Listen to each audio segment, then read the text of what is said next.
And we're back in our weird stream of the Town of Light, where I'm trying to figure out how to turn on the showers. We're on Chapter 6A, and we're continuing our path from here. If I can figure out where the showers are. Oh, maybe it's this way. Hey, I think I found it.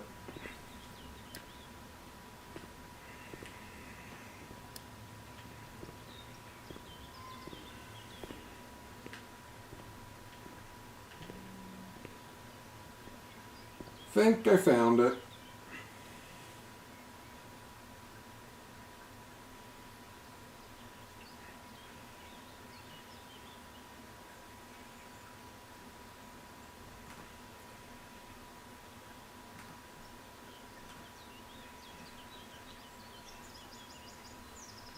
Just getting everything else set up since I had to reboot the Elgato. There we go.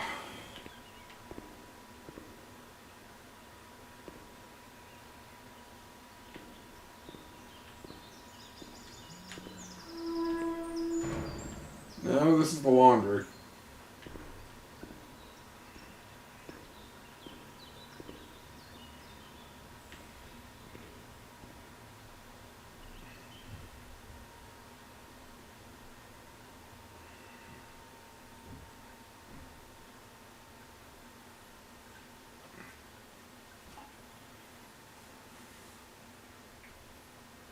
Sorry, TV just turned off randomly.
We have to turn the water on in the showers and switch the boiler on.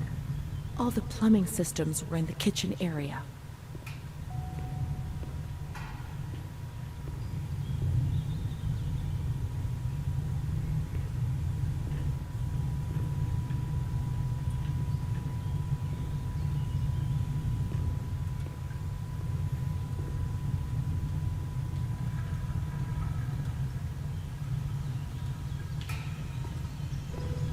Now everything is ready. We can go to the bathrooms. We can go along that narrow corridor in the kitchens. We'll meet her in the showers, yes.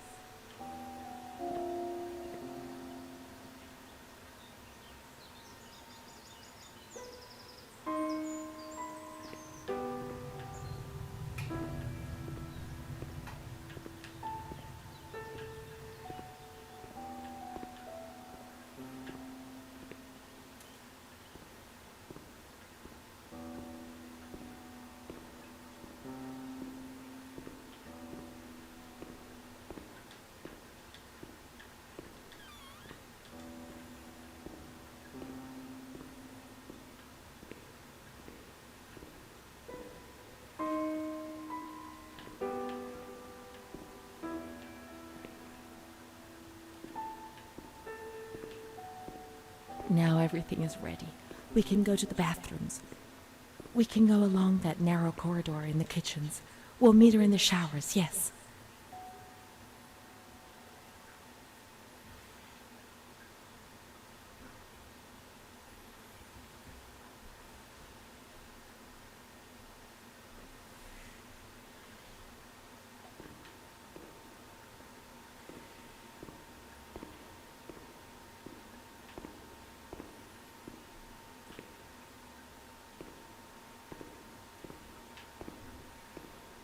Going for another collectible real quick.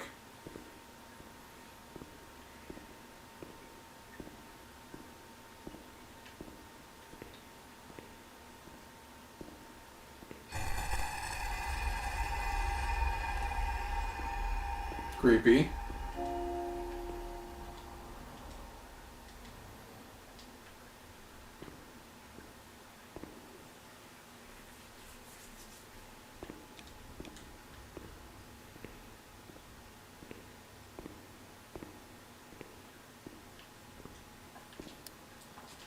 Everything's ready. Let's get undressed and leave our clothes on the hooks in the changing rooms.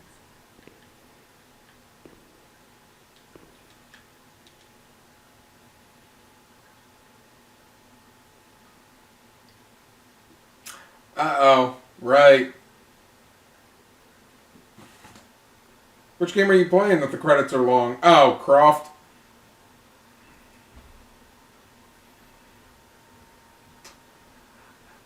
She's having intimate relations with a woman.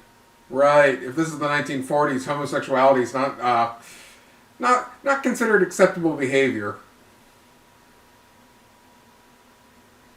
Refusal of conjugal duties? Mothers who fail to develop good grief.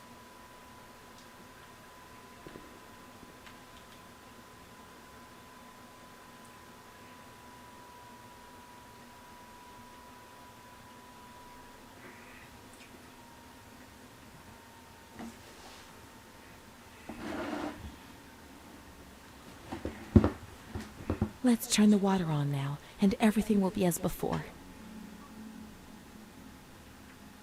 Ah, great. I'm in another flashback.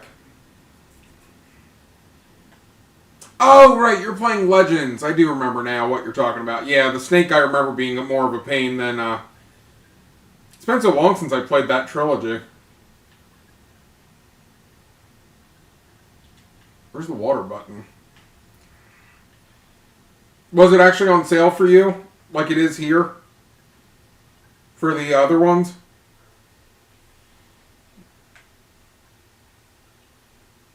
I mean, they do like to do the backwards compatible games on sale frequently. Oh, God!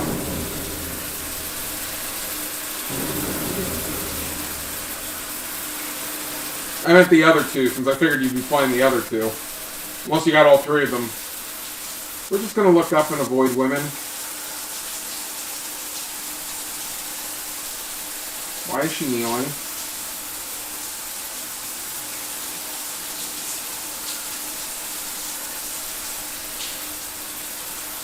You can't buy from the store for 30 days? Amara was everything I could have been, but she no longer existed.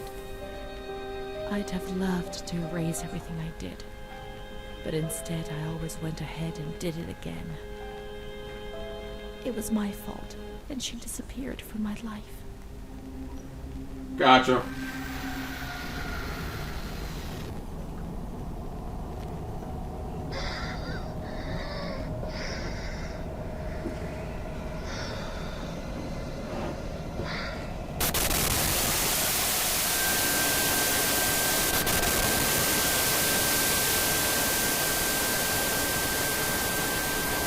Okay, so that's injection therapy.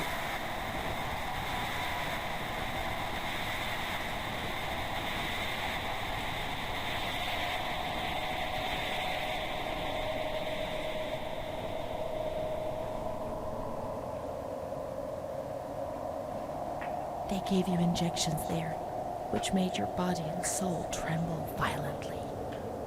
A whirlwind of anguish and unbearable pain. I lived in terror of the next time. They had taken me upstairs to that ward where no one wanted to go.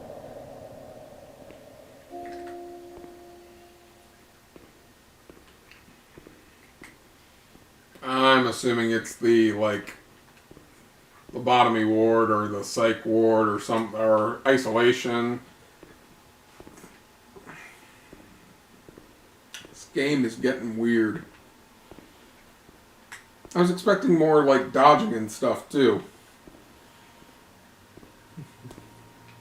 I just knew I didn't want to play Emily Wants to Play if I'm planning to play a major intense horror game on Tuesday.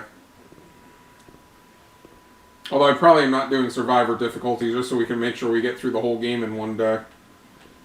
Let's be honest. Survivor difficulty hurts. I'll at least try to go for all collectibles, though. Alright. Let's look for Renee's room in the slightly agitated. That's where I figured they'd put me.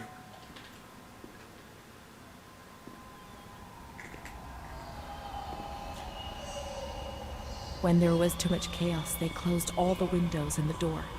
They turned off the lights, and it was pitch black. Some people fell asleep. Some others stopped seeing their demons and became more calm.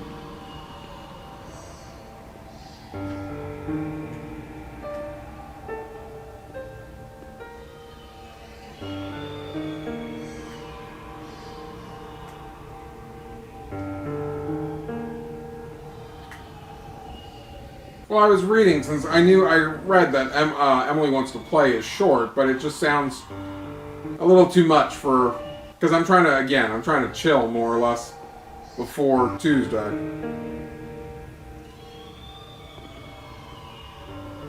And I read this was a walking sim, I just didn't expect it to be literally a walking sim.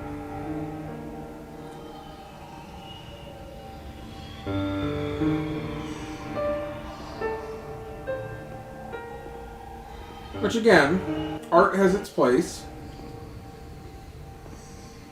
but I like a little more direction with my art.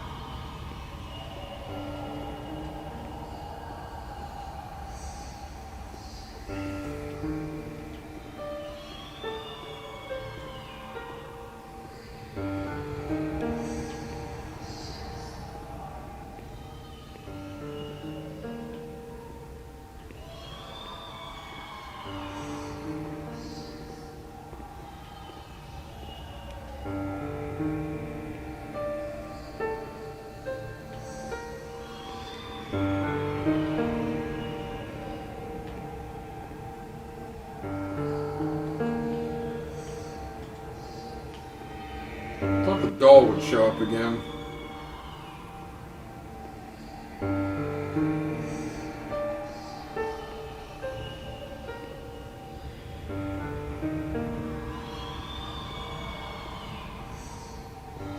Okay, they said the collectible for Chapter 8 is over here. Maybe they don't open until...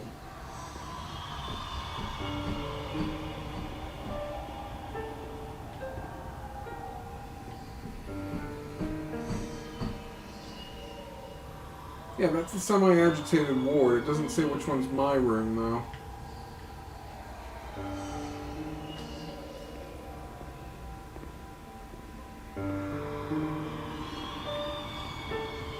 Where are you?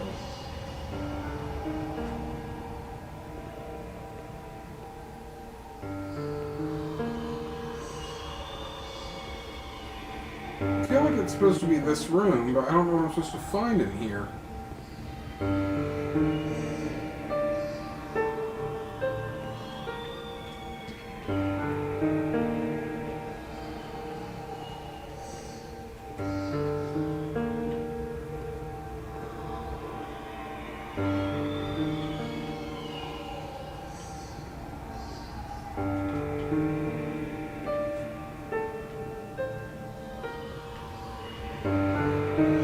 Let's close the window shutters, the door, and switch off all the lights. We want darkness. Oh yeah, that sounds like a smart idea.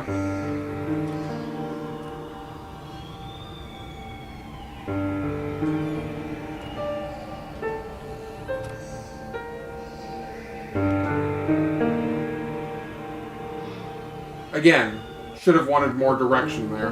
They put a straight jacket on you.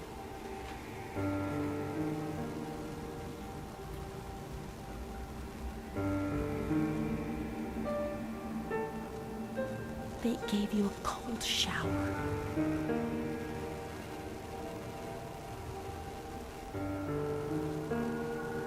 They suffocated you with a sheet. Oh jeez. Waterboarding. tied you to the bed. They tied me to the bed.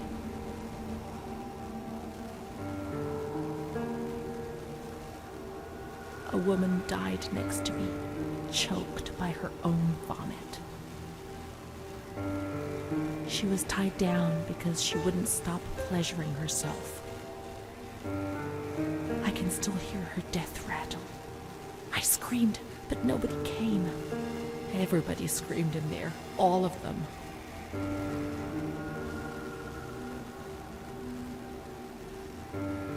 It was then I saw the doll, which wasn't Charlotte. No, she wasn't Charlotte.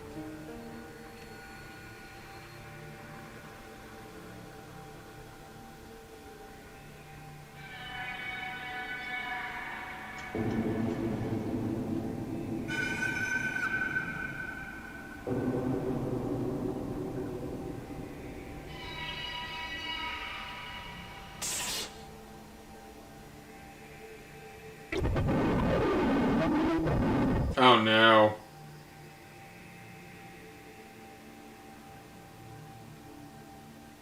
The past came back to hurt me again. In the loneliness of that crowded ward, he brought it with him. I thought I would never see him again. He'd come to remind me who I was. That's what my mother used to do. That's what I had done. It seems that my life in here was just a repeat of what it had been outside. The doll, the fear, the shame. I'd have loved to erase everything I did, but instead I always went ahead and did it again.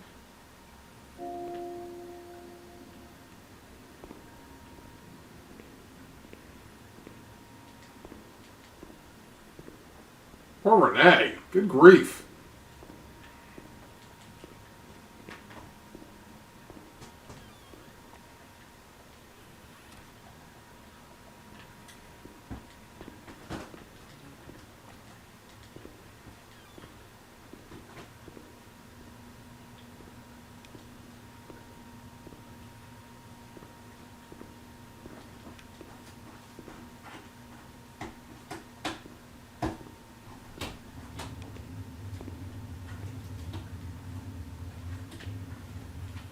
Okay, how do I get out?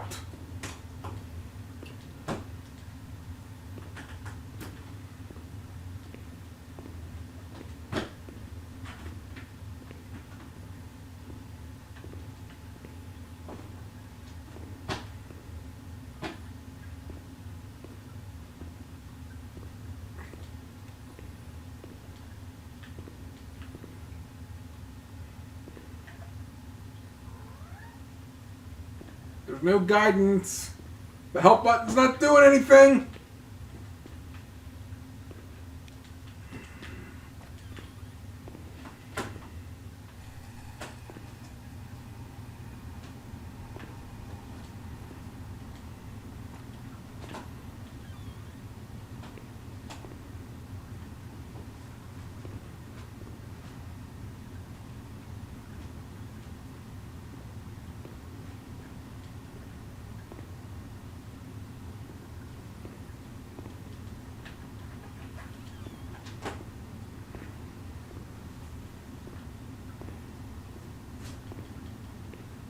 How do I get out? Oh, there we go. Montefoscoli, November 12th, 1939. My dear daughter, it is with great sadness that I heard what happened. Your transfer and your sufferings are a cause of great worry for me. It will take time, but you'll see. Things will improve. They'll treat you and you'll get better again. I pray a lot, every day. Write to me often and tell me if you need anything. I promise I'll do what I can. Try to be strong. Mom.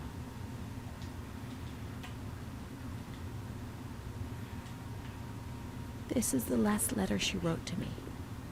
Once I was put into this ward, I was overwhelmed by loneliness. After that medical examination, I received no more letters from Mom. Why is that man here? Why doesn't she come to see me? Did I make a mistake? It didn't seem like she wanted to abandon me. What did I do wrong? I'd like to be able to reply to her again now, to change things.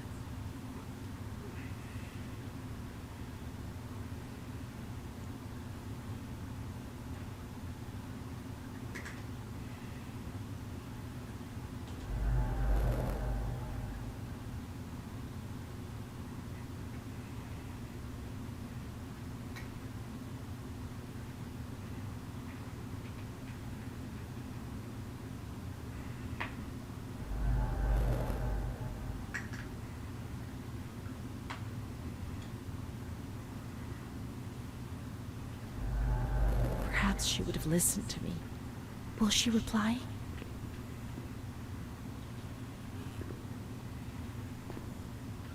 Well, I got a feeling I just did another ending thing.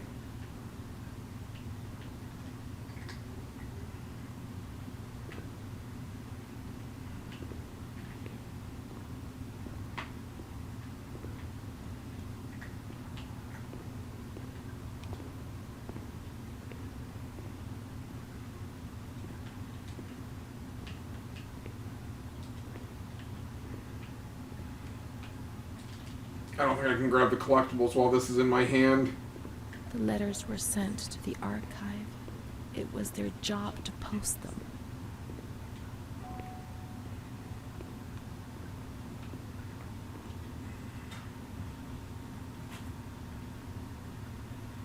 Room 12. Far back.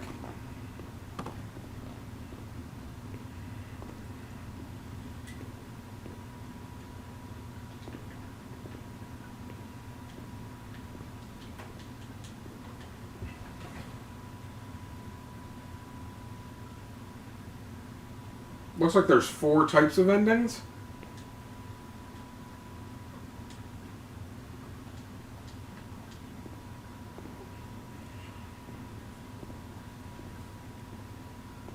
When you were sent to a lunatic asylum, No, I'm not opening right the to window. possess anything. Everything. Computer, what's the temperature? Is packed up and stored here. Right now, Even the 37 clothes degrees you were Fahrenheit. wearing. Tonight, In it's case set you were below released 21 one day. degrees. But far too See? many. 37 degrees Fahrenheit out. You're not going out. Listen to the thing.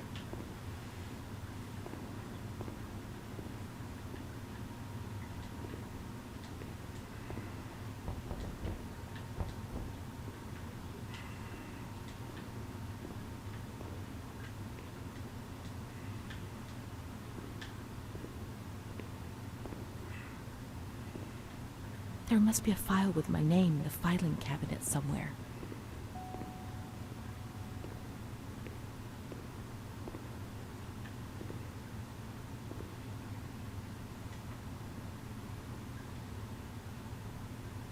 I think that's T. Wait. Dear Mother, please, I beg you, get me out of this place. I'm so frightened here. You were right. I know I was wrong. I understand. I'm so ashamed. If only you knew how much. But now I'll behave myself, I promise. Now things will be fine. I'll work hard. I'll be very good. Your daughter, Renee. Not fulfilled. This letter. It was Renee's letter. Just as she wrote it back then. But it was never sent. Why? Why did this happen?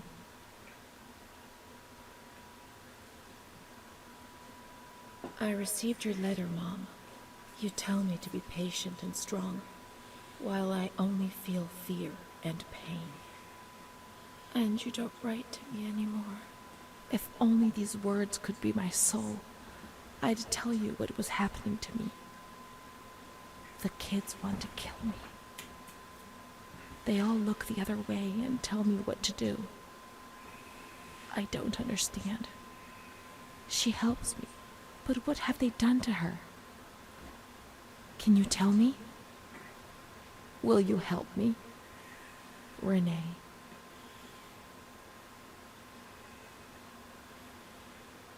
Oh boy.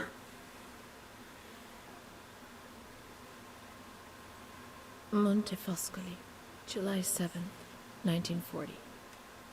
My dear daughter, I have received no news from you. You have not contacted me in months. I'm sorry, but I don't have the money to come and visit you. Do you remember Mr. Onofrio? He'll soon be in Volterra for business. I've asked him if he would be kind enough to ask the director for some news about you. I hope he'll bring me some good news when he returns. Oh no. But The please family wait. friend was screwing her. I know that I was strict with you. You have to forgive me. I didn't think. I've given Mr. Onofrio a new doll for you. You told me that you lost yours, and I know you loved it so much. It's not as nice as your Charlotte, but I hope that it will comfort you nonetheless. Go. Keep your chin up, darling. Everything will be fine, you'll see. Mom. They weren't giving her her mom's letters. Good grief. Montefoscoli, October This poor girl. 1940. My dear daughter, I've written 2 letters to you and have received no reply. Every day, I'm anxiously waiting for a letter. Mr. Onofrio is back. He brought you the doll. Do you like it? He told me he was unable to speak to the director, but managed to see you. I pray for you every day. Even Don Gino said a prayer for you during Sunday Mass. Isn't that nice? I've made up my mind, Renee. I'm bringing you home. I've already written to the director. I told him that I'll take care of you. I'm not very well at the moment and can't work, but I'll get better soon, you'll see. And as soon as I can make the journey, I'll come and fetch you. I know you're suffering a lot. Just please be strong, I beg you. Mom will come and fetch us, won't she? Mom is good, but she's not well. That's why that man came. She also sent us the doll. I could have played with it and talked to it while waiting for her to come, but Renee didn't bring it with her. Perhaps she's been abducted like all the others and is locked up here somewhere.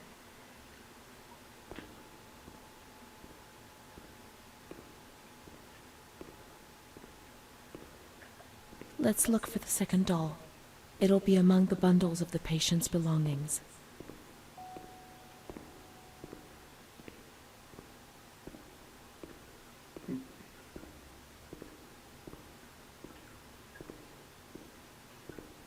Poor girl.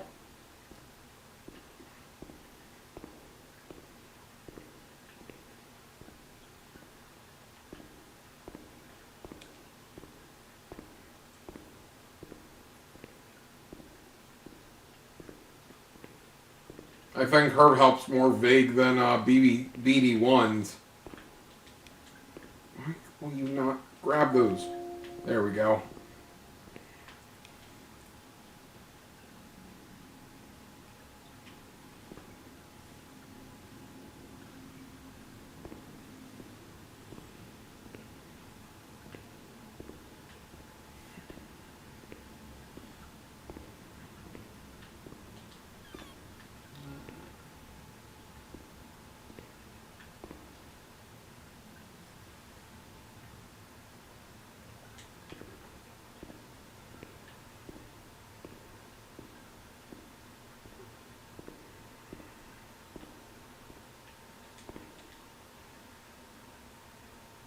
Nympho?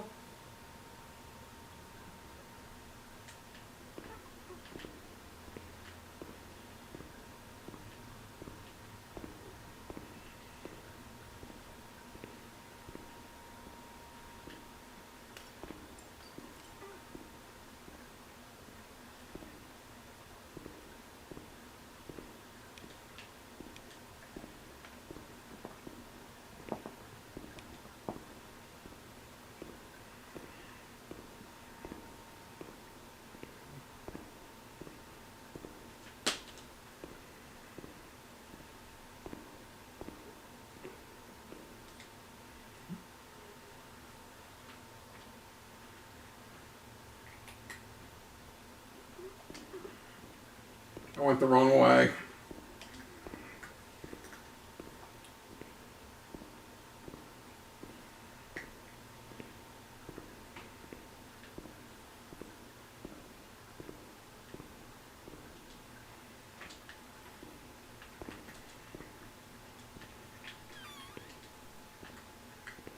And last diary.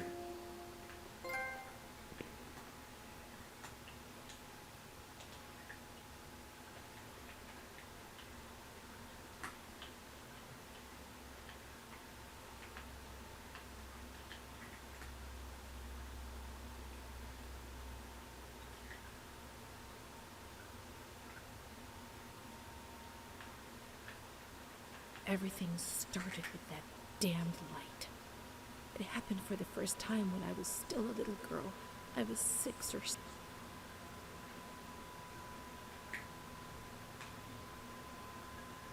I felt fear. It's a physical sensation. It prevented me from moving.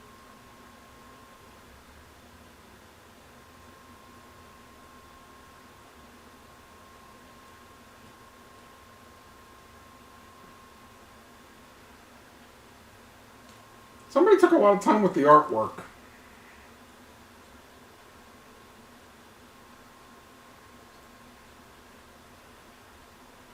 Whole lot of time with the artwork.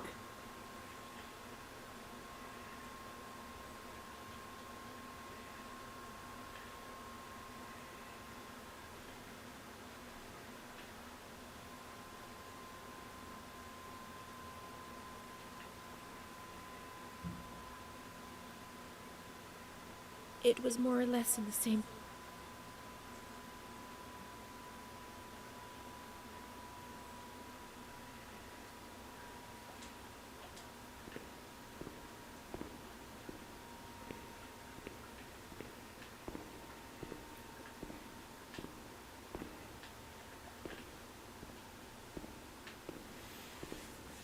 Is there a map which shows where patients' belongings are? Maybe it's on the first floor, second floor?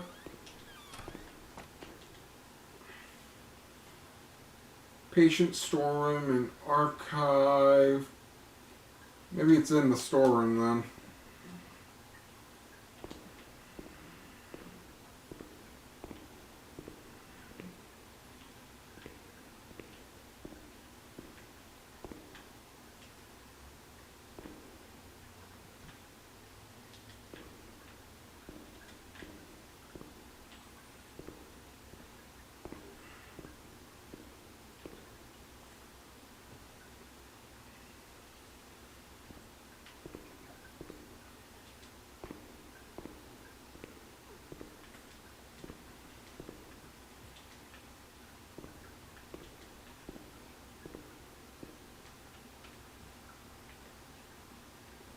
Oh, that's why it was pointing up.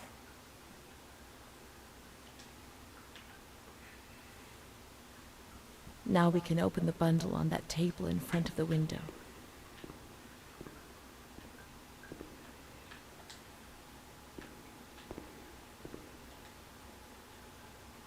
Some new shoes. And the doll. The doll. You see? Mom was good. I was bad. Mom was worried about Renee and Charlotte. I abandoned Charlotte. We've abandoned her.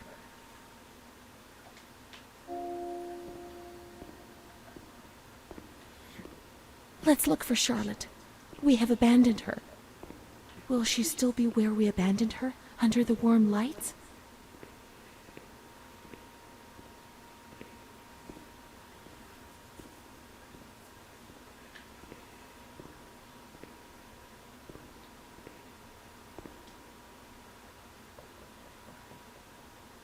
Oh boy, this is shock therapy.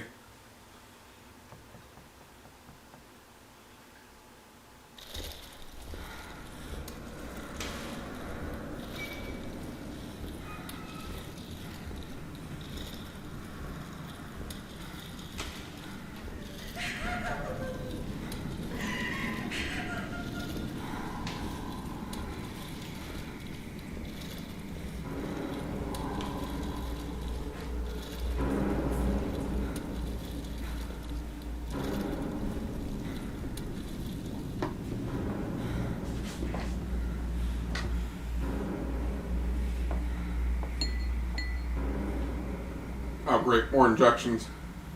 Oh, and it's that guy again. The pig.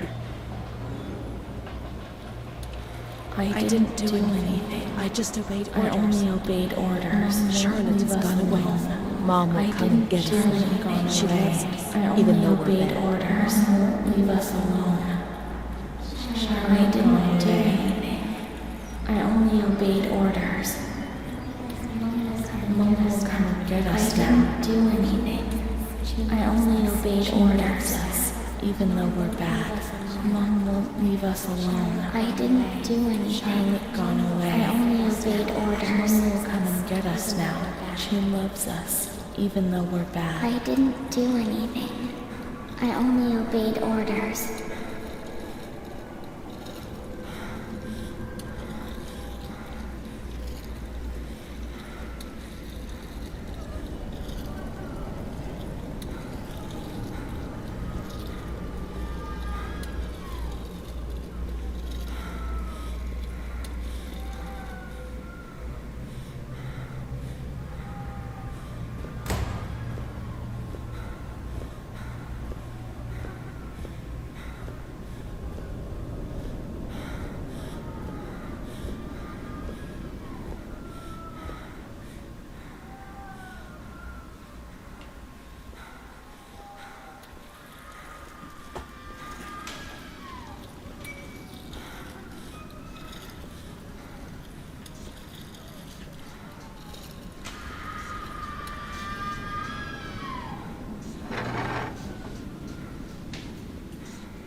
Uh-oh. I don't think it's shock therapy.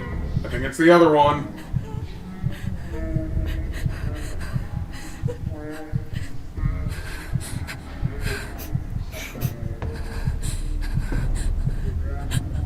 Where's the knife? No, it is shock therapy. I am right.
Oh, jeez.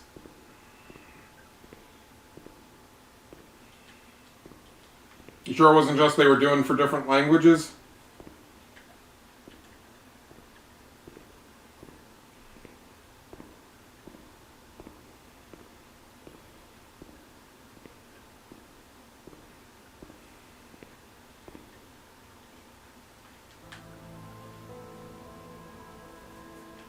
September 7th, 1938. The patient frequently indulges in recriminations expressed in an explosive tone of voice. This morning she threw away the milk, saying it was full of urine, spittle, and all kinds of other filth. Crazed, she hears voices that order her to do things. She says she heard children singing and that they were locked up in a school. January 20th, 1939. Introverted, dazed, cannot focus on anything. When questioned and stimulated, she starts crying and weeping. At other times, she laughs. June 1st, apathetic, eats very little. She refuses to be touched. Does not respond. Spends her time in the grounds. The cooks report that she sits on a bench in front of the kitchens. October 14th. Return of impulsive behavior. This morning she asked for 2 eggs to make zabayoni, but when she got them, she threw them up in the air. Excited, clamorous, slightly confused, takes her clothes off. December 8th.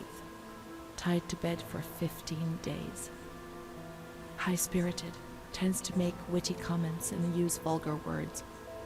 Laughs hysterically and pleasures herself. The nurses report that about 2 weeks ago she remained in the showers on her own and didn't want to leave. They said that when they took her away, she swore at them and then lashed out and bit them. 2 nurses had to be treated for their injuries. They've kept her tied to the bed since then. Transferred to the slightly agitated ward, from the care of Dr. B to the care of Dr. C. I was with Amara in the showers. My memories are terrifying. They're not real, are they?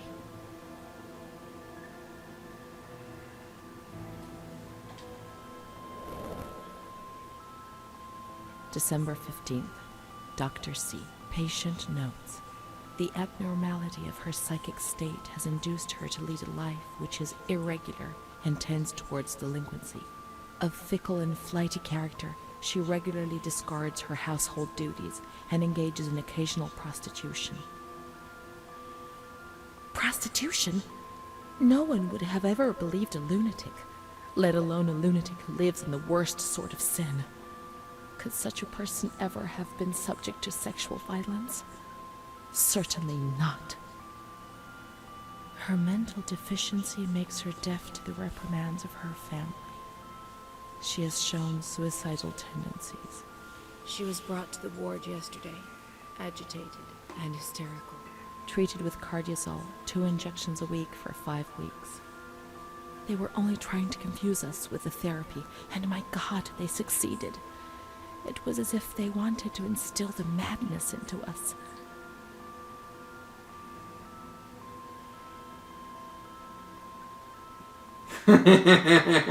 The ends always justify the means for those who wield power.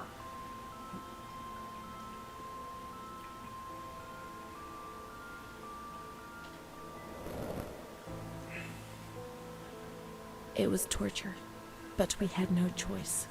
Nobody explained anything. No one tried to help us understand. We were like farm animals.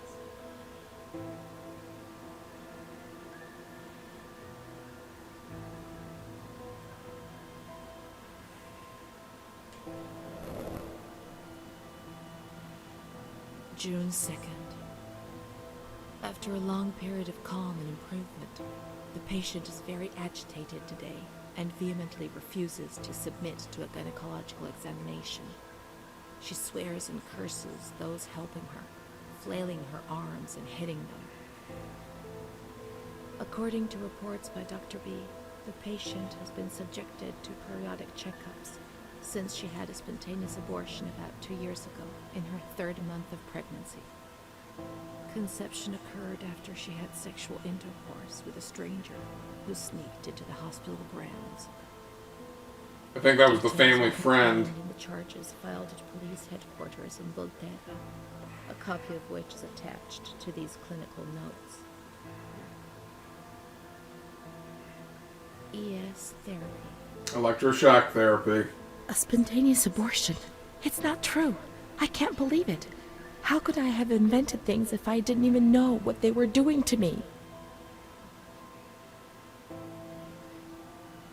Yep.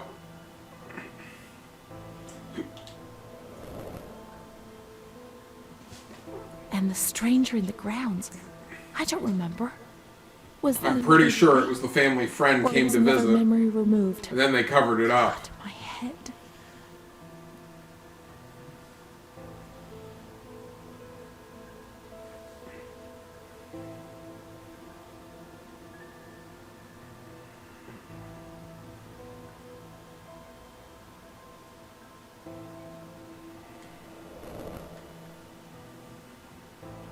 June 13th.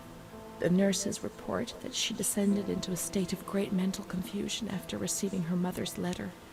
She threw her soup over another inmate because she was very anxious, and then punched a nurse. Impulsive, flails about her.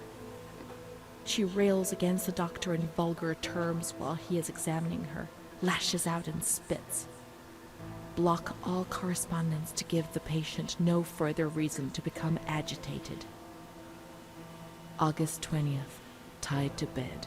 The nurses report that the patient is extremely agitated after the visit of a relative or family friend. 2 days later, she is still shouting all the time that he commands her, that she must obey and harm herself, and that she is not Charlotte. All visits forbidden, constrained to bed, and intensification of ES therapy until we achieve results. Calm down. You must be calm. Don't get agitated. We'll make you calm down. Is that the only thing that matters? Is tranquility worth the price of not living?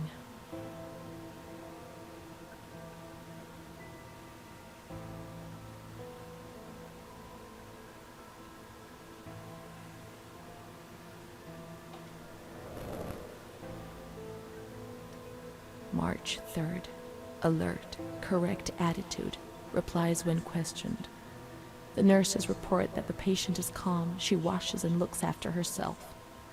She affirms the existence of a certain Amara. She says that Amara is a patient who disappeared when she was moved to this ward. No confirmation. Probably a regressive hallucination. Evaluate transfer. Did I imagine Amara? That's not possible. She was there. I know she was there. I feel it. She must have left some traces of her presence.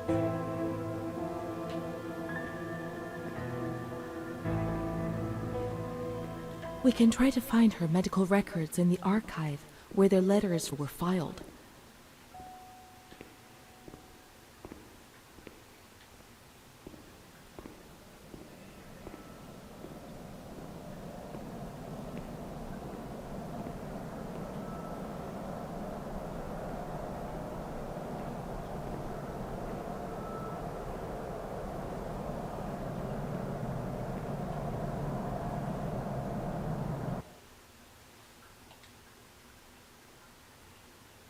Yep, multiple paths.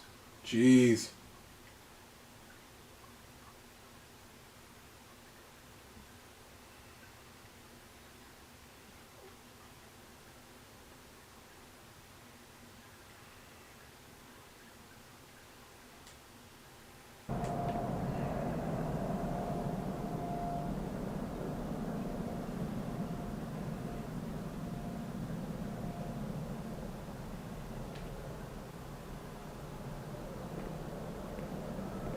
Going after another collectible.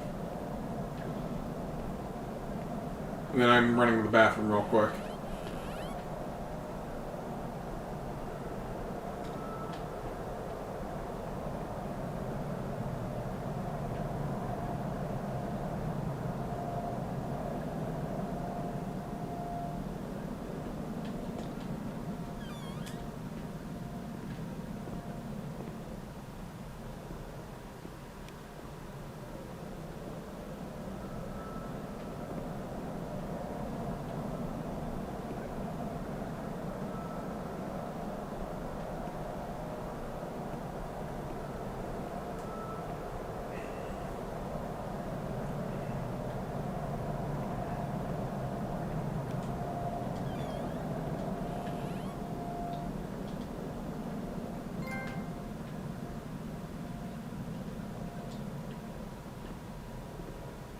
Alright, be right back.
archives was back this way.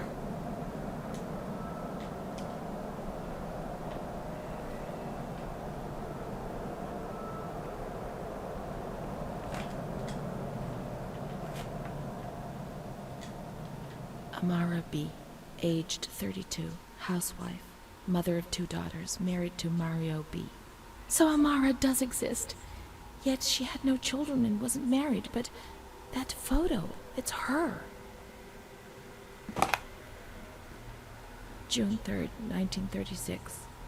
Admitted yesterday, showing signs of improvement. June 8th. Cheerful, calm, and tranquil. Her behavior is good and she's keeping herself clean and tidy. Discharged on June 10th. April 28th, 1937. Arrived accompanied by her husband in an anxious and nervous state. Has difficulty speaking, trembles. Discharged May 14th. March 8th, 1938. A few days before Renee was admitted, she told me that she too had been admitted only a short time previously. Arrived yesterday in a febrile state. Discharged March 14th. She didn't leave. Certainly not after a few days. No. June 22nd, 1939. Readmitted once more. The patient shows rapid improvement. Discharged July 2nd. August 1st, 1941. The latest of many admissions due to agitation. Discharged August 27th. She came and went, stayed only for short periods, but I remember she was always with me. Oh, what's going on? March 4th, 1942. Back again, the same situation. March 8th.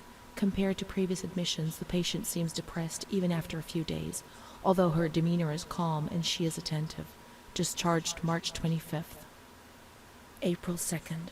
The patient is distracted and apathetic. Her husband brought her here and said, "She's not eating, doctor. She spends all her time sleeping. I'm so worried, doctor. You know her. You can help her." April 6th. Tuberculosis. Patient transferred to the Maragliano Pavilion and is in isolation. May 3rd, 1942. Death from tuberculosis at approximately 8:30 a.m. Is Amara dead? Poor dear friend, I wasn't even able to say goodbye to you. Enclosed is a manuscript written by the patient, probably in a state of delirium. I'm dying, I know it. I'm losing a lot of blood, bleeding internally too. It's strange. Since I came back in here, I can't stop thinking about that little girl with her sad eyes, her desperation. I only saw her for a short time, it's true, but she remains in my heart. Will she still be here? I hope to God not. I hope she's better and her mother's taken her home. My memories don't match up. What's the point of this? Perhaps my memory is playing tricks on me. Things are not as I remember them, as I see them. But she said she liked me. I just can't understand it. I just wanted to say goodbye to her for the last time. I never even said goodbye to her. Oh boy. How could a soul survive in this hell? I so want to feel things again. Pain, passion. Feel the damn tears rolling down my face to remember that I was alive.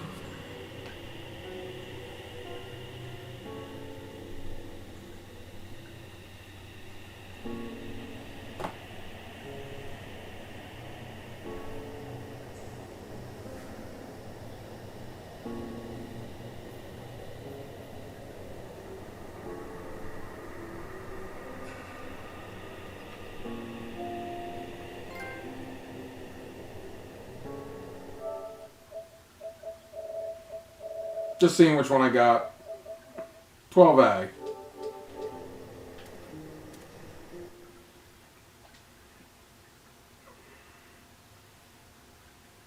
Oh, good grief. Yep, those 4 symbols. I was right. Each represents a different one based on the path you took. Oh, gosh.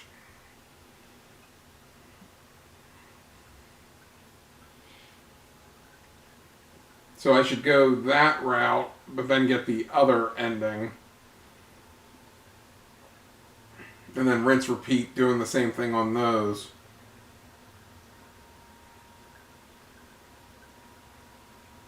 Which I guess is what they're going for, is that your psychosis is all based on what you perceive.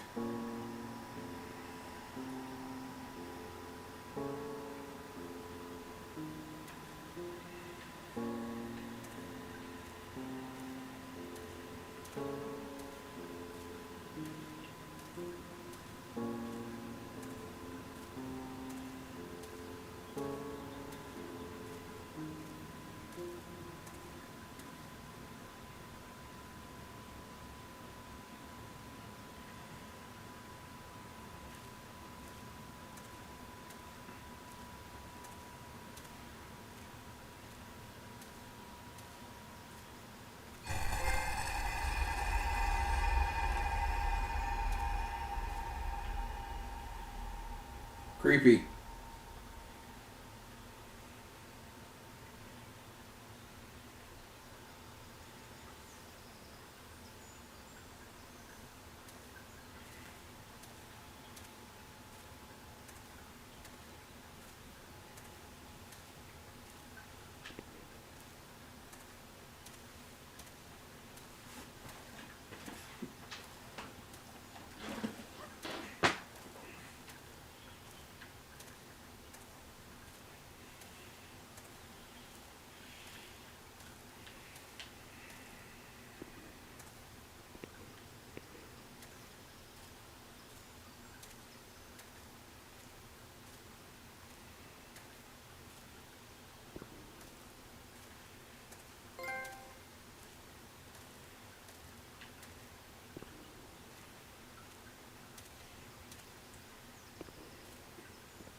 Apparently I missed something in chapter 6, but like I said, I gotta do the split anyways.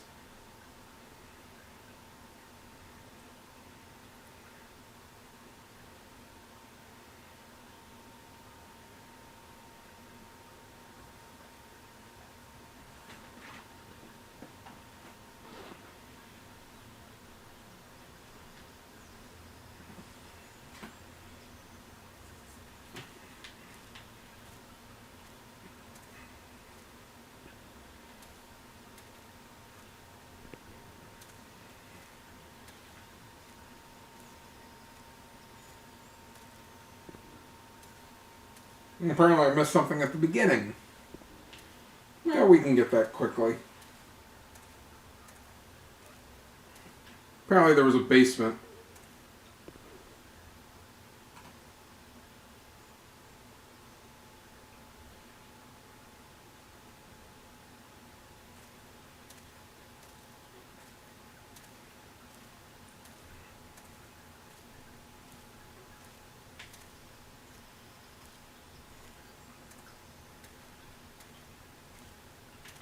Went too far.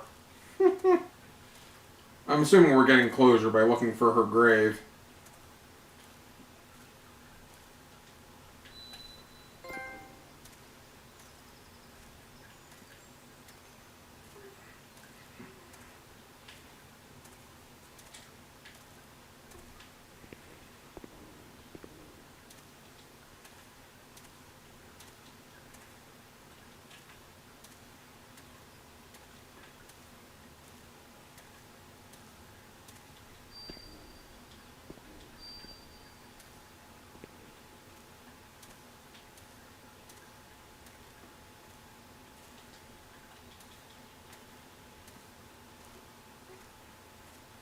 Or was I the one that was dead all along?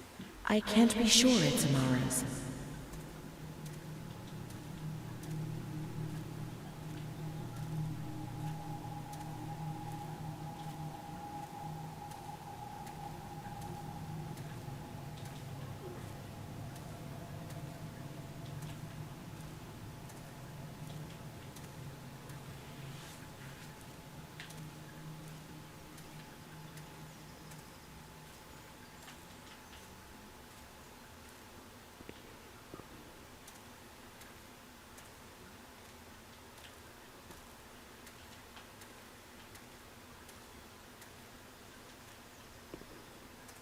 These crosses are nameless. How will we ever know who is buried here?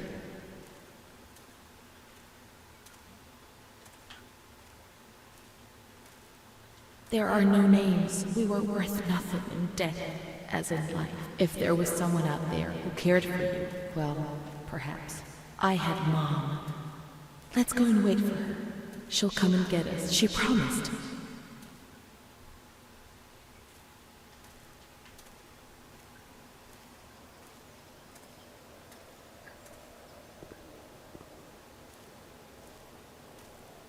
Let's wait for Mom in the waiting room. Oh, don't tell me they want me to go into the mausoleum and call that a waiting room.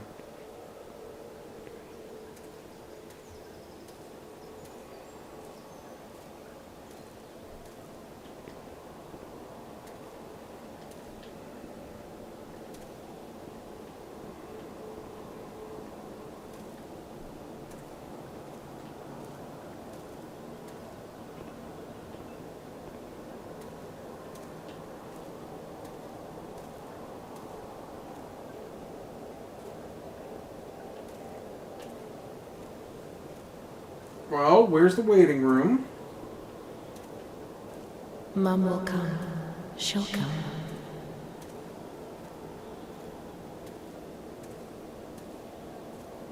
She promised, and she'll come to get us. She'll take us home. Now I understand. I won't misbehave anymore.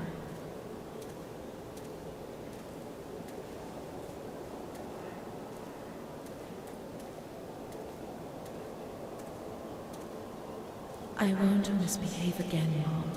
Please don't leave me here.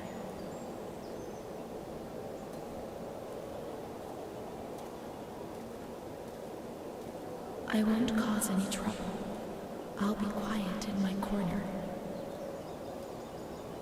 How I miss that dark corner where I used to spend whole days.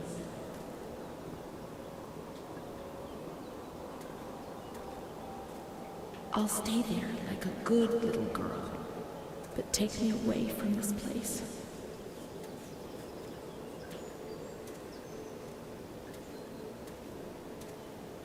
I must always concentrate on nothingness.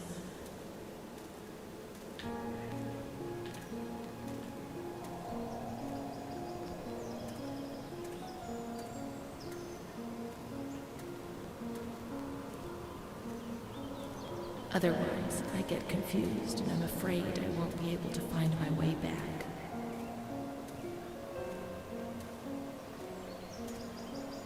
Any thoughts upset me so violently, and I can't handle them. I'm afraid of myself, of what I might do when I get confused and don't remember anything. There are some wounds I'm not aware of. Oh, am I back at the beginning?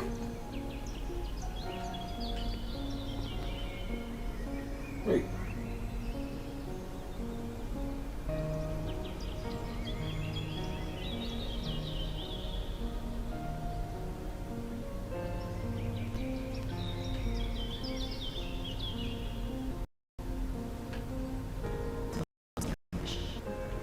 I only wish I could hide away in a shower, in my little corner. See no more, hear no more, no longer exist. Take me away, Mom, I beg you.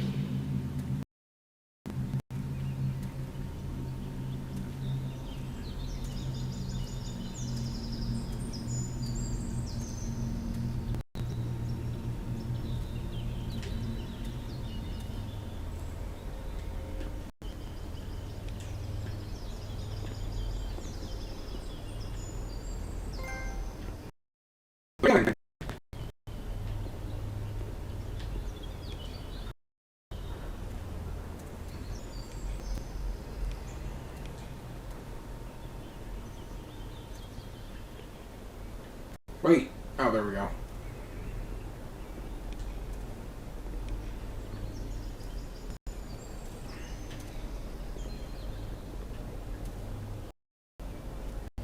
Let's check in reception.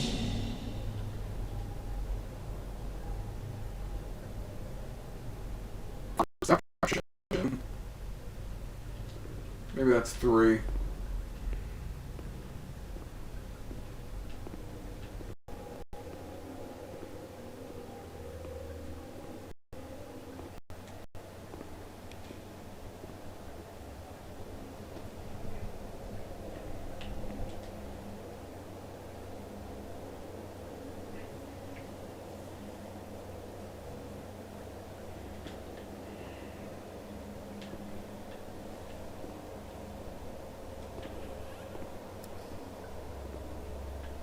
Miss, please send the following telegram to Ada T.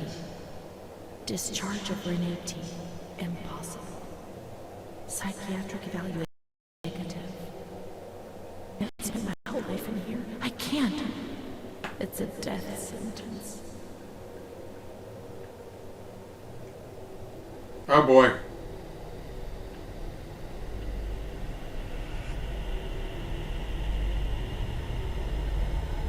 Oh boy.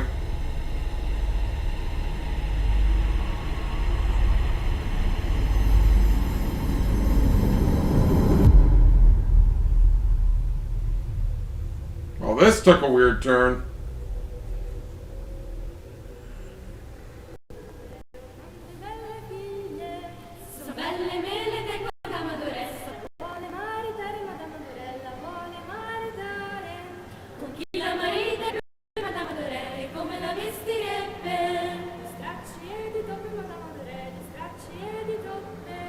Uscite dal mio castello, Madame Adoré, uscite dal mio castello. Quante belle figlie, Madame Adoré, quante belle figlie. So belle me le tengo, Madame Adoré. This just went weird. I mean, I know it was weird before, but weirder.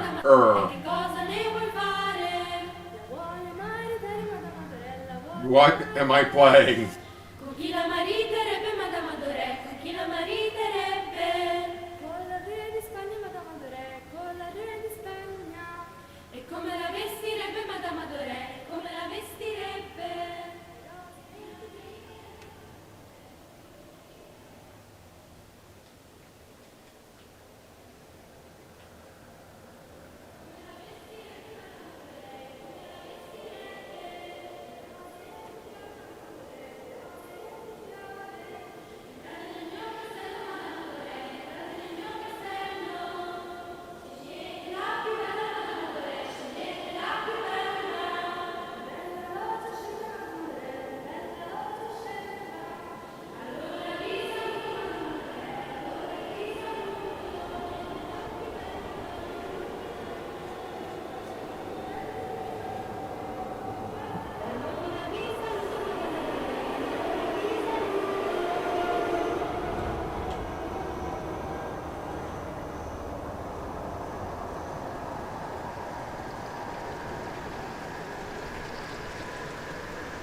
Why do I think I just entered a maze?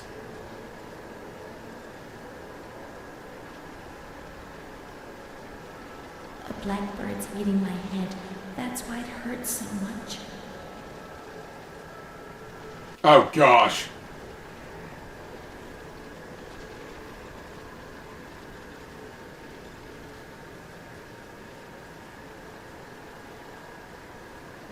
Let's just say 1 out of 17.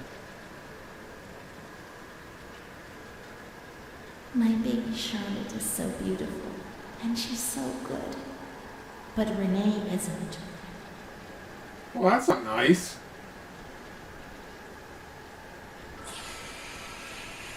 I'm not like the others, Mom. Why not?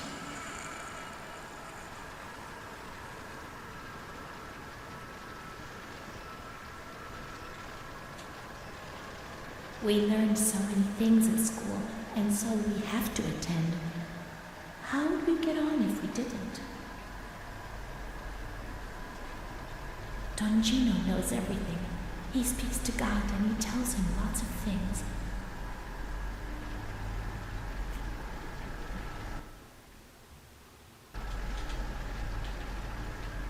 Wait, that one document did say she was a housewife at Renee's 18. kind to Don Gino, but he always frightens me.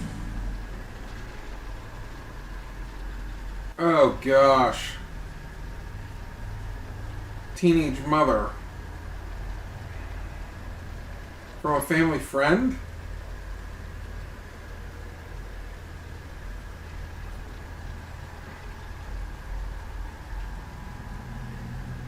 Mr. Onofrio is very kind and helps us. If he's not here, I have good reason to be afraid.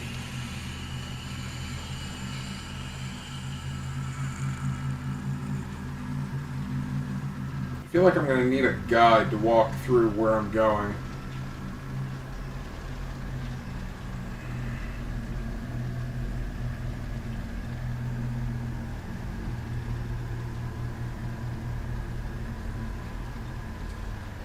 When I was little, I never used to sleep. Poor Mom.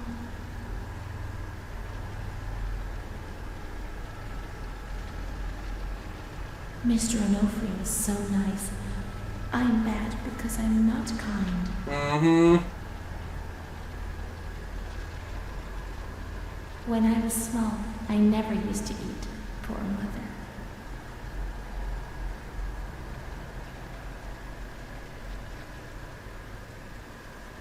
There are a lot of them.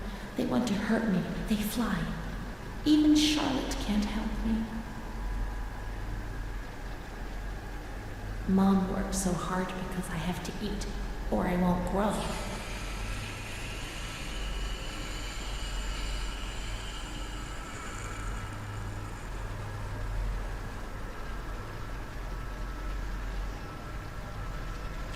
Long hallways and a maze that has collectibles.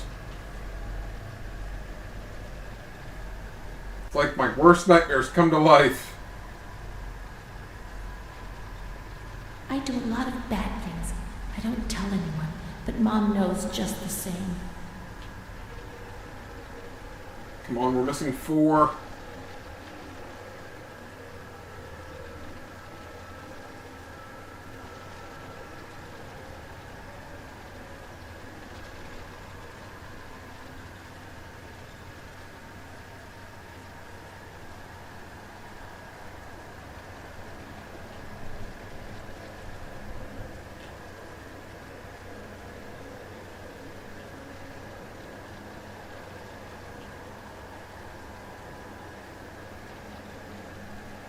A cat goes into my mouth and eats me from inside. At least you can't see what's happening.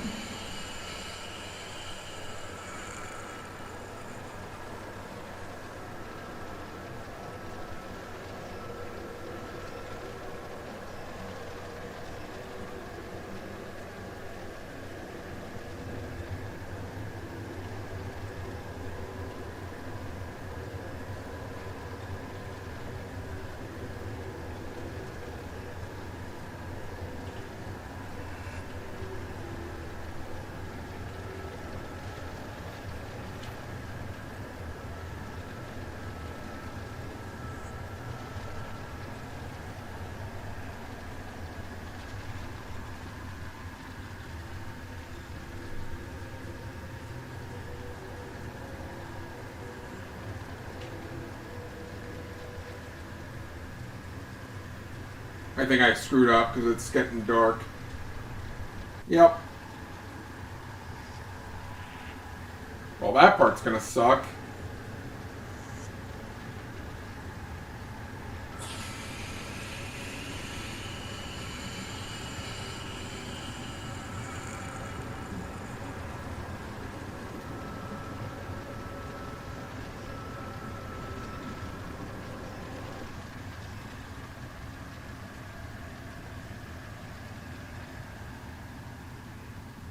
What's happened?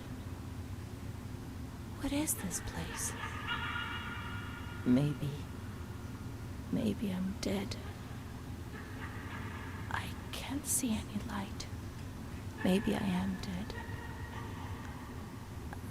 I can't get up. What's going on? What's happening to me? There's no one here, but these noises. God, my head is killing me. I can't keep my eyes open.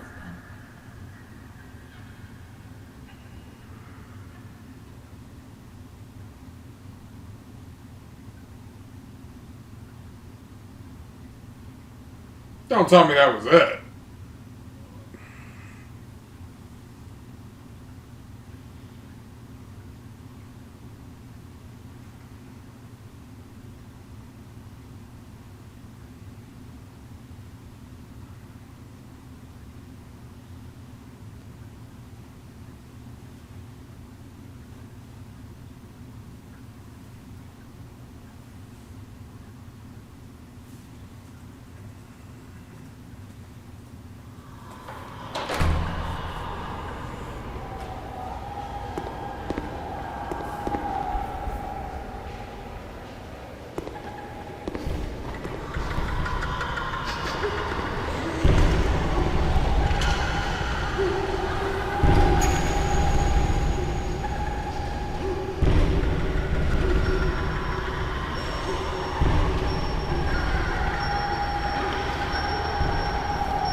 Now I'm having flashbacks to the evil within.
May 4th, 1942.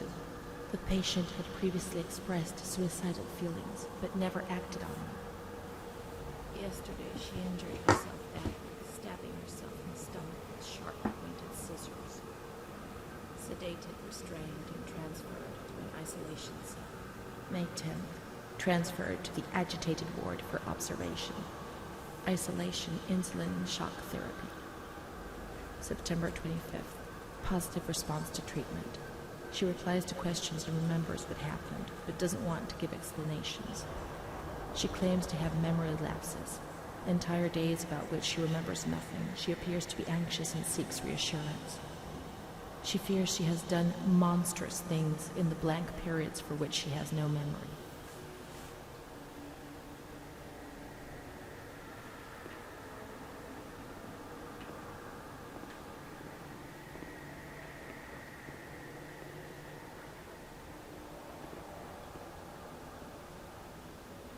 Where am I?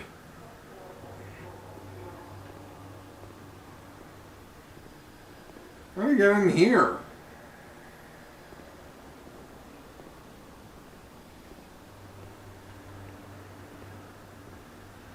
More importantly, how do we get out?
Oh boy.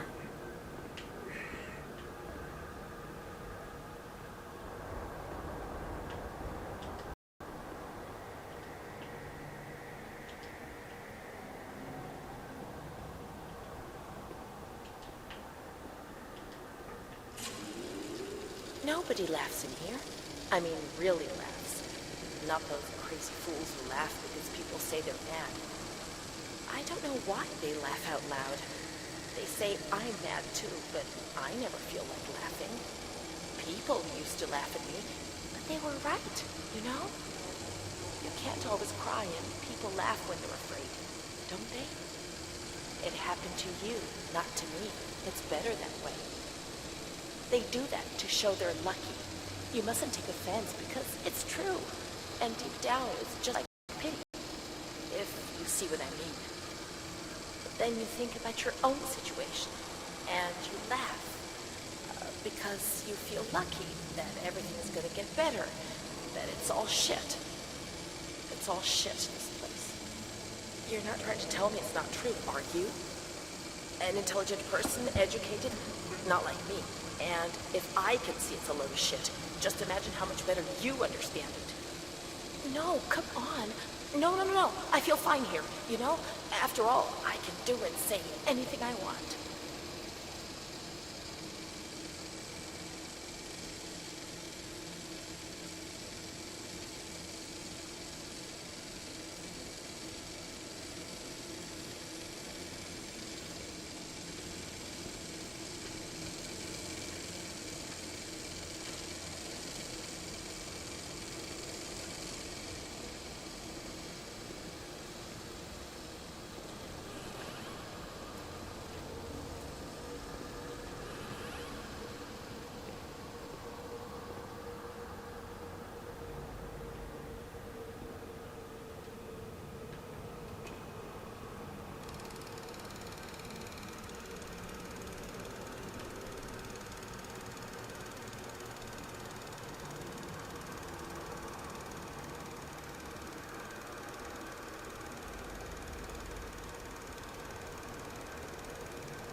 August 28th, 1942. We hereby notify you of the death of Ada T., mother of Renee T., a patient in your institution. No known relative. Sincerely yours, Onofrio P. I have no one left in the world. Nobody at all. Solitude is very strange. It muffles everything, slows it down. It's an endless scream that makes no sound. A silent scream. I can't stop looking at myself. I will never leave this place. There is nobody up there for me. These walls have become my skin, and the wretched desperation within them is my soul without a voice. Here, nobody weeps anymore. I would love to feel life, desperation, anger. I've started dreaming, daydreaming, maybe even thinking. I've lived in a reality which has corroded me and has stripped me of everything, even my ability to feel pain.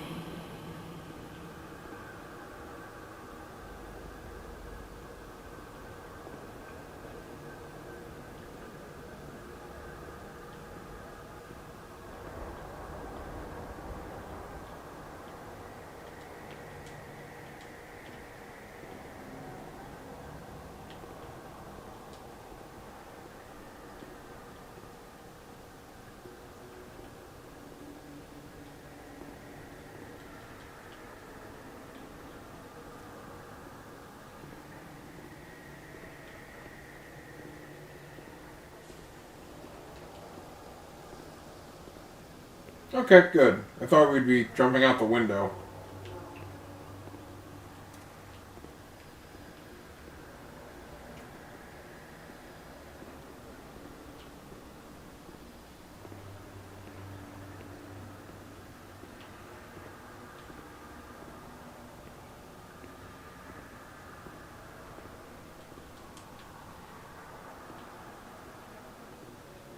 What's the point of having that platform there?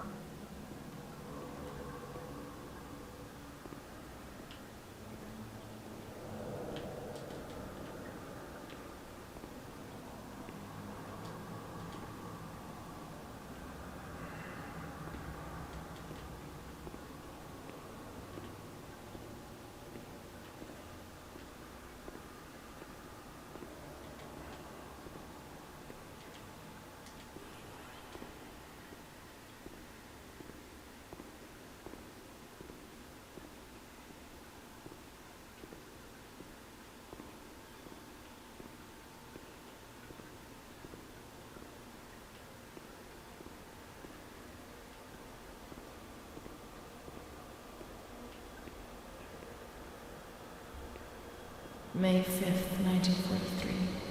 Renee's state of health is good. She is eating and speaking. Her spatial and temporal orientation is good. Therapy suspended. December 3rd. She calmly asks if she can leave the hospital. Evaluate patient for 6 months. May 2nd, 1944. Discharge denied despite favorable psychiatric opinion. The patient has no home or means of support. She has her mother! They don't want her to leave because they know she might talk. May 4th. The reasons why discharge is impossible are explained, and this is how Renee learns of her mother's death. Oh no. After the fact. Her mother died. May 5th. She tried to kill herself in the night by hanging herself with a sheet, saved by the nurses.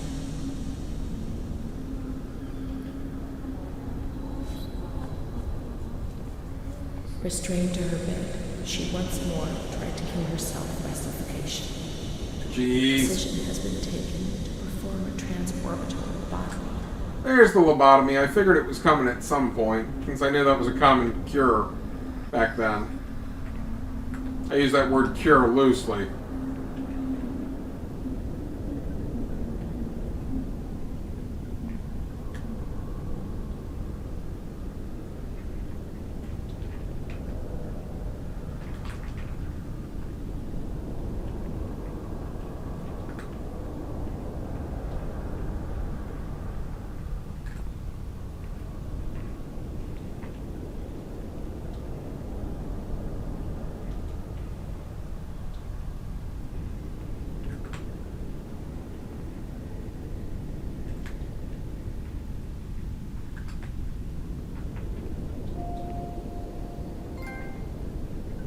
The end.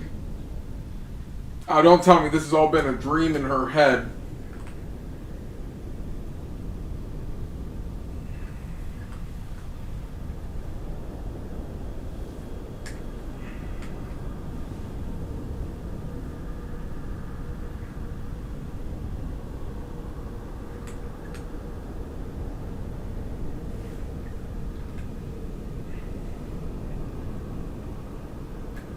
Ow.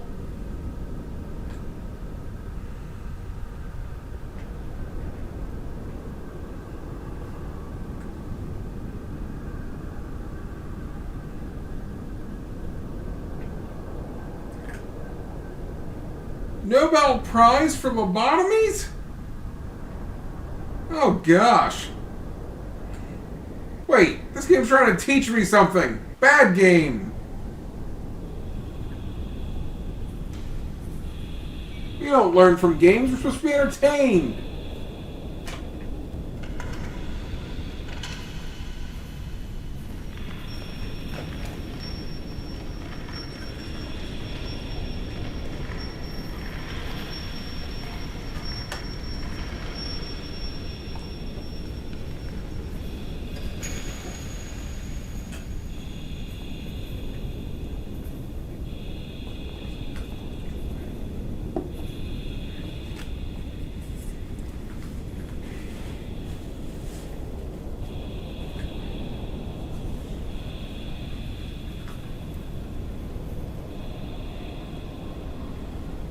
Here comes the chisel.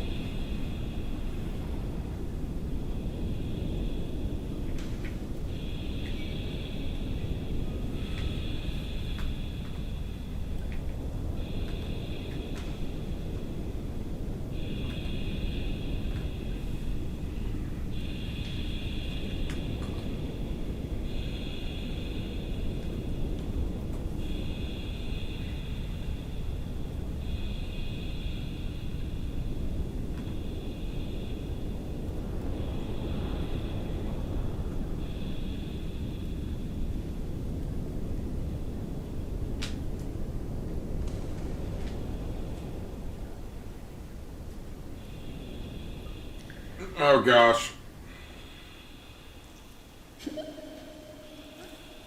Oh gosh. Oh gosh.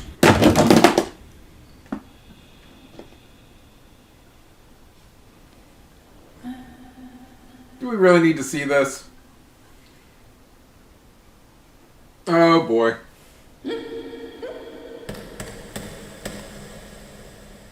Oh, she hasn't been knocked out. No anesthesia. And the controller's vibrating.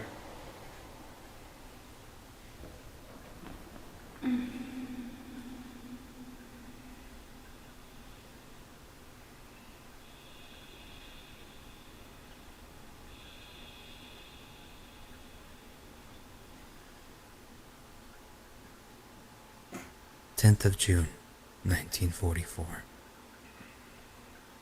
Operation successful. Patient tranquil and collaborative. Motor coordination capacity reduced, but she's improving. Transferred to the tranquil department in the care of Dr. B. 25th of October.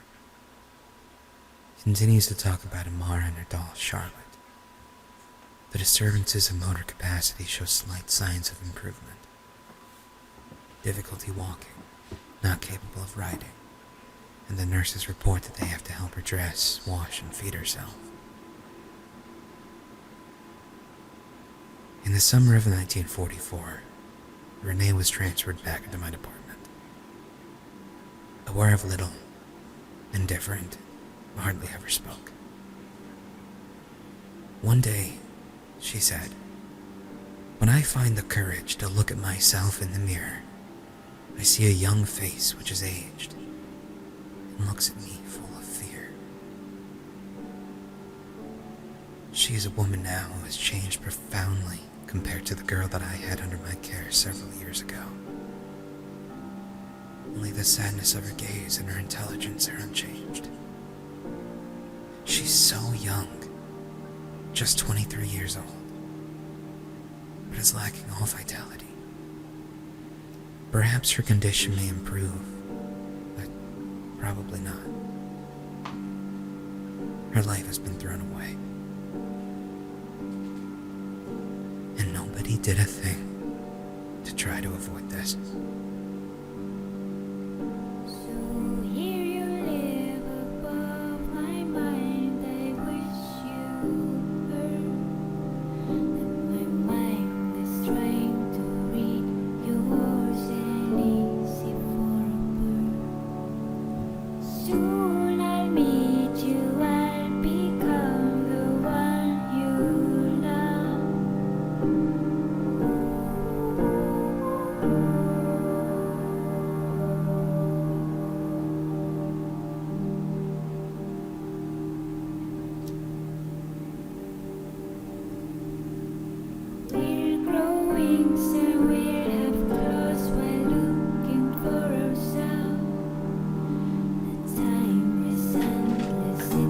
One of his patients was upset with him for trying to lobotomize and shot him.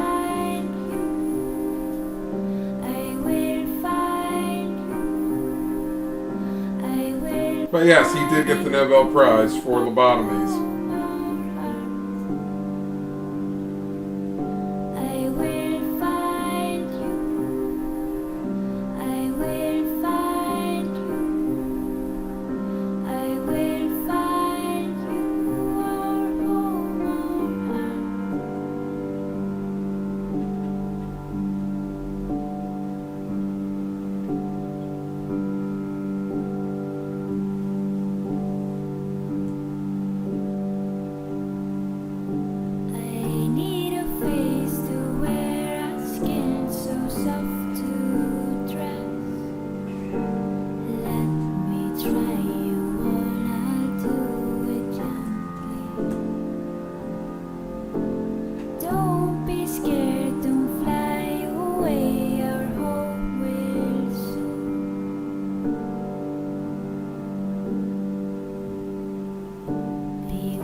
Yep, no matter what, she always gets lobotomized. The other things are just for you to figure out some things about her.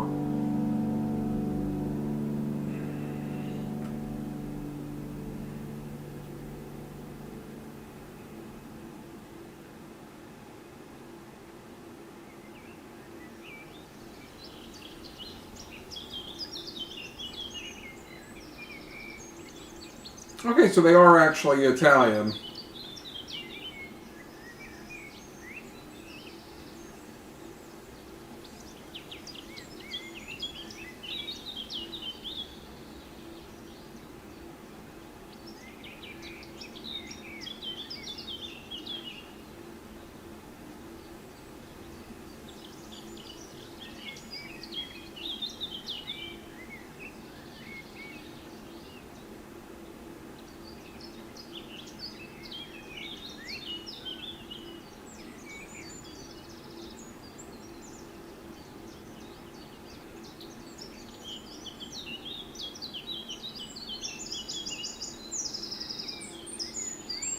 Yeah, apparently doing the other answers just pretty much affects the recording that she does near the end. But the idea is that her soul never left the asylum.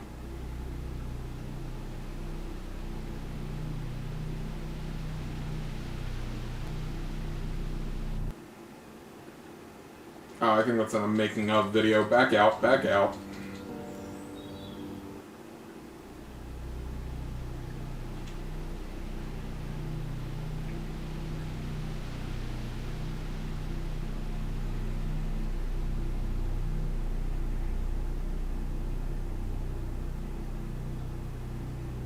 Alright, so let's do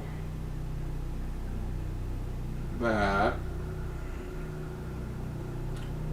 And let's pick the less sane options.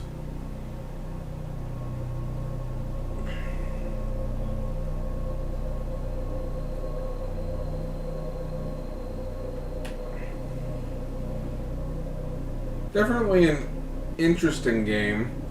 I feel it's a little longer than it needs to be.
Oh good, we don't have to live through the electroshock therapy.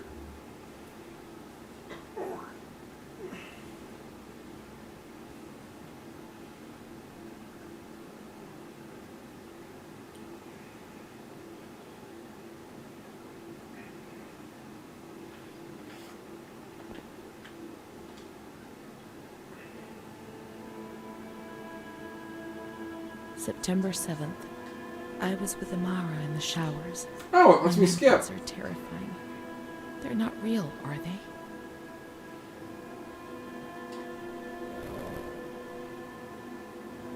December 15th. Dr. C. Patient notes. The abnormality of her psychic state has induced the therapies removed the light for a while, but also all her will, desire, and hope.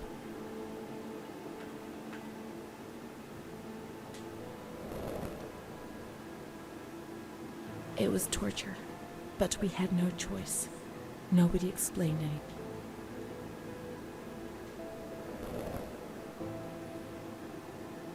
June 2nd. After a long period of calm and improvement, the patient is very agitated today and vehemently refuses to submit to a gynecological examination. She swears and curses those helping her, flailing her arms and hitting them. According to reports by Dr. B, the patient has been subjected to a spontaneous abortion.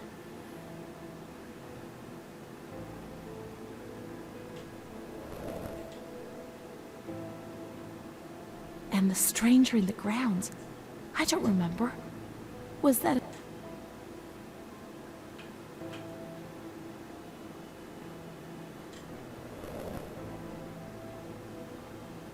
the other Renee? The one the doctor talked about? The evil one who made you feel ill? The prostitute? The delinquent? The manic one? And what was she called?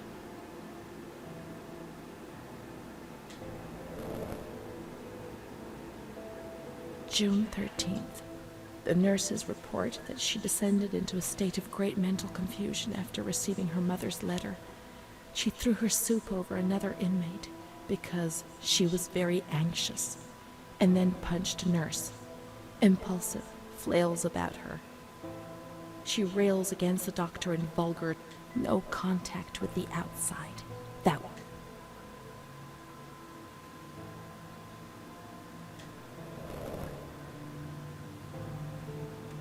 Calm down. You must be calm. Don't get agitated. We'll make you calm down. Is that the only thing that matters?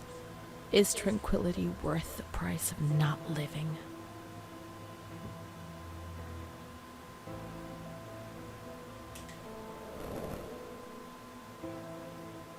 March 3rd.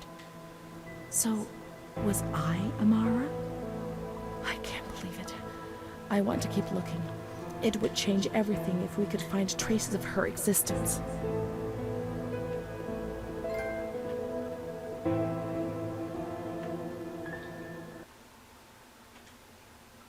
Had to do that one real quick, but apparently that was on the wrong path still.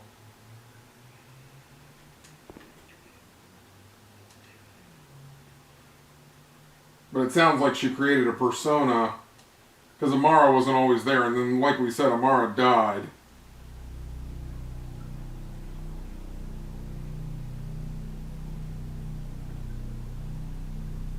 Alright, time to go psychotic.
Oh boy, I think they're about to go fighting each other.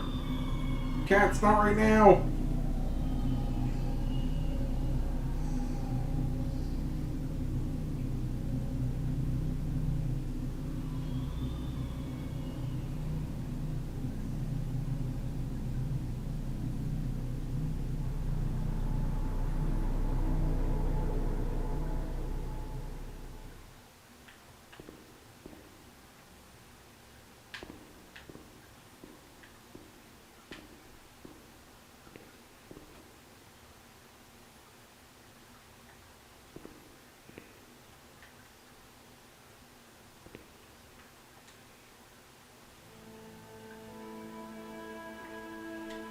September. I was with Amara.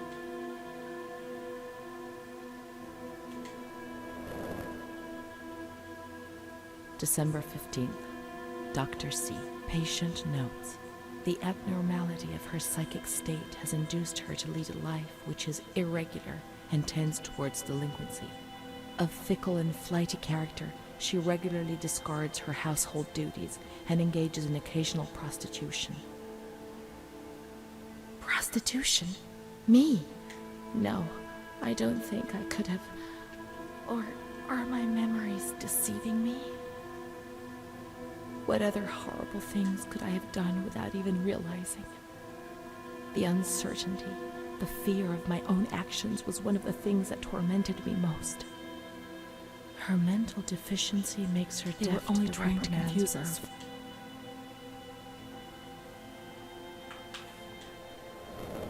Really? That was a good one? June 6th. That's how...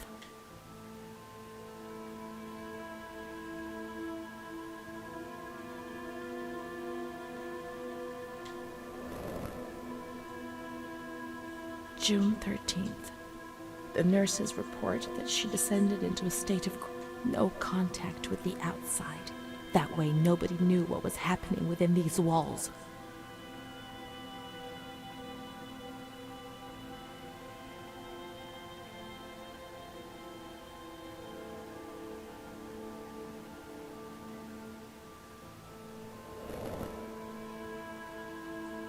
March 3rd. Alert, correct attitude, replies when questioned. Did I imagine Amara? That's not possible. She was there. I know she was there. I feel it. She must have left some traces of her presence. Really? I picked the right choices? Okay, that's it. Where's the guide? You gotta find the bad choices. Can't believe I accidentally picked the good choices. Apparently I'm not psychotic enough.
Okay, I think I found one.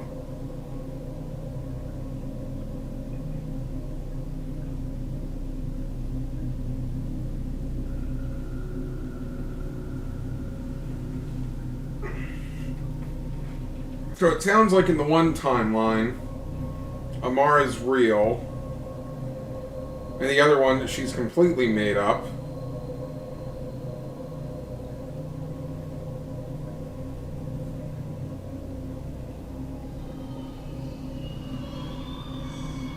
I mean, I could see someone like seeing somebody, thinking that they were friendly, and then have a completely made-up world with them, not realizing it. What's real and what's fake?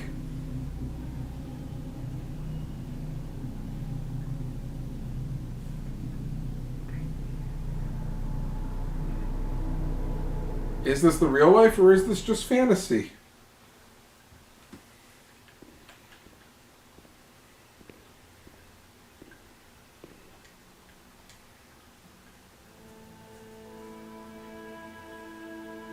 September 7th, 1930.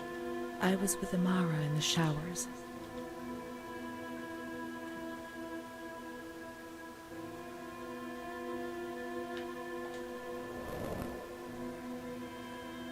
December 15th. Dr. C. Patient notes. The abnormality of her psychic state has induced her to lead a life which is irregular and tends towards delinquency. Of fickle and flighty character, she regularly discards her house. The therapies removed the light.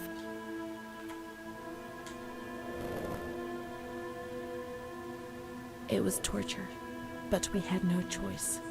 Nobody explained anything. No one tried to help us understand. We were like farm animals.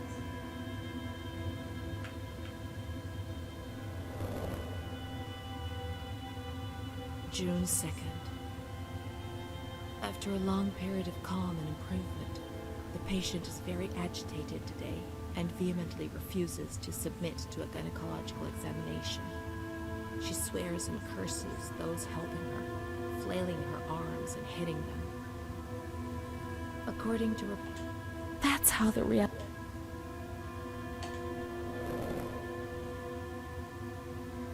And the stranger in the grounds, I don't remember.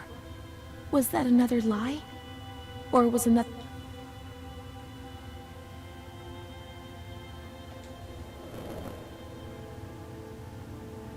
June 13th. The nurses report that she descended into a state of great mental confusion after receiving her mother's letter. She... Calm down. You must be calm. Don't get at...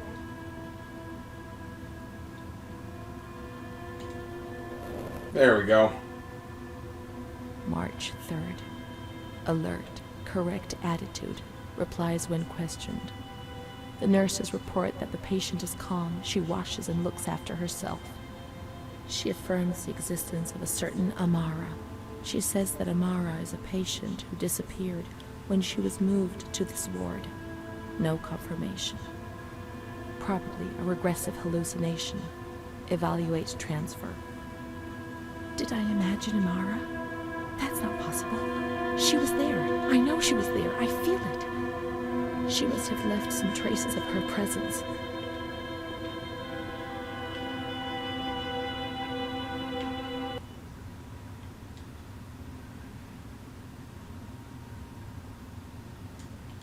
Oh, I'm not officially in chapter 12 yet. I think that worked.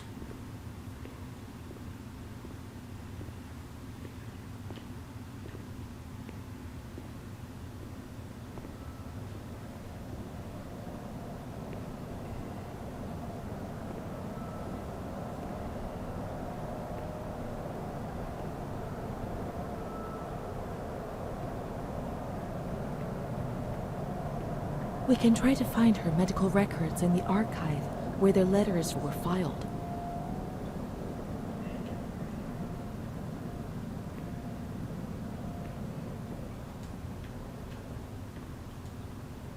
Amara B., aged 32, housewife, mother of 2 daughters, married to Mario B. So Amara does exist. Yet she had no children and wasn't married, but that photo, it's her.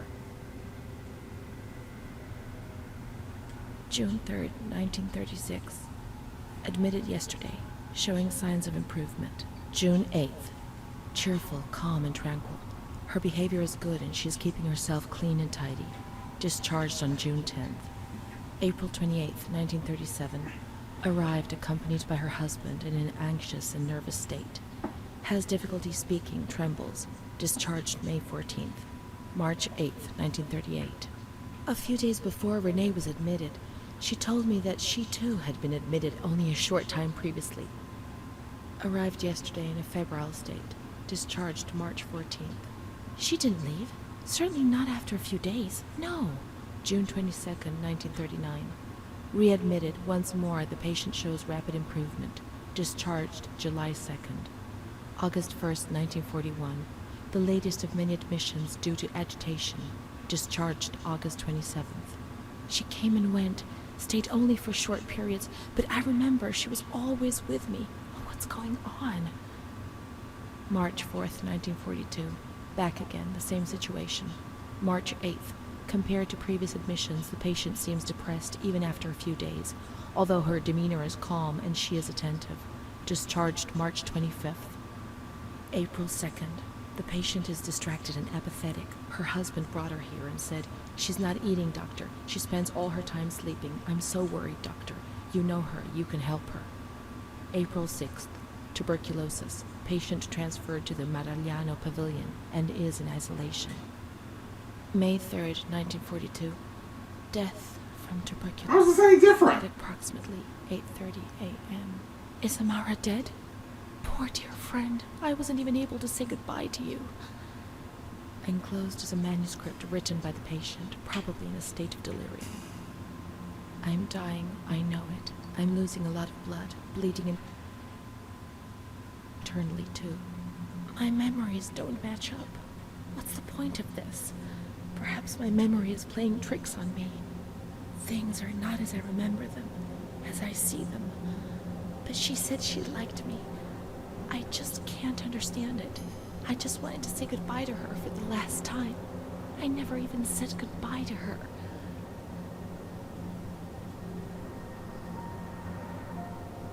How could a soul survive in this hell? I so want to feel things again. Pain, passion. Feel the damn tears rolling down my face. To remember that I was alive.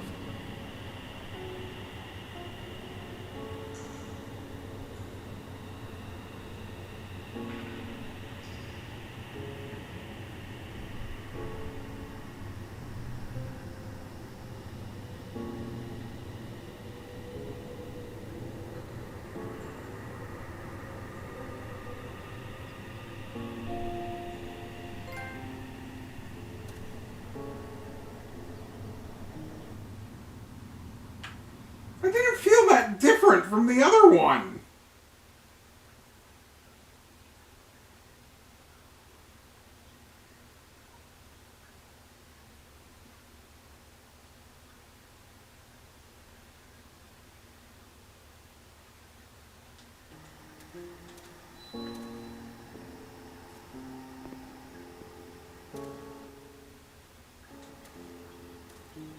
I can't be sure it's Amara's. These crosses are nameless. How will we ever know who is buried here? There are no names here. Amara no longer exists. Maybe she never really existed, and I was already dead. Why go on living? Let's put an end to it. I want to leave a letter. I want to apologize for the suffering I have. Okay, never mind. This part is different. The reading's not the I same. always wanted to stop doing the things I used to do, but I just did it again. So either way, she becomes suicidal. In the one instance, it's because she thinks her mom's not going to come save her because they're keeping her here. The other one is she's destroying herself and doesn't trust whether or not Amara was real. Got it. Okay. My soul was rotting in a state of sin.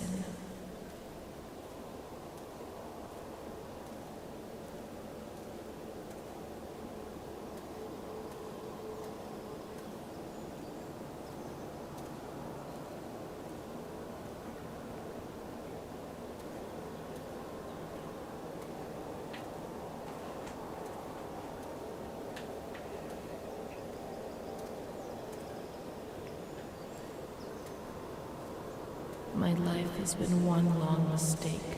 I'm so ashamed of what I've done. I lost control and couldn't stop myself. A victim of rage and lust. The most So she's going to go into the reception to write a letter saying goodbye, and then takes the scissors that way. Mom, don't come and fetch me. I beg you. Got it.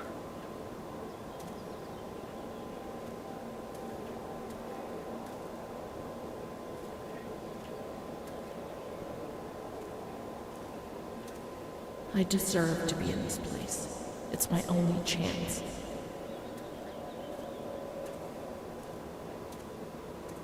But I'm not brave enough to keep on living. Not like this.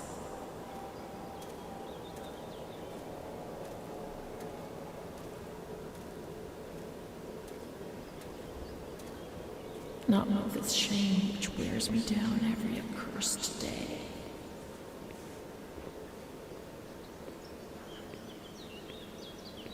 Not with this anxiety which transforms everything into fear. Not like this. But I'll never change, Mom. Never. We're still doing this because of the fact that we have to do the school Let thing me again and try and get all the Don't suffer photos. for me. Forget me quickly. But maybe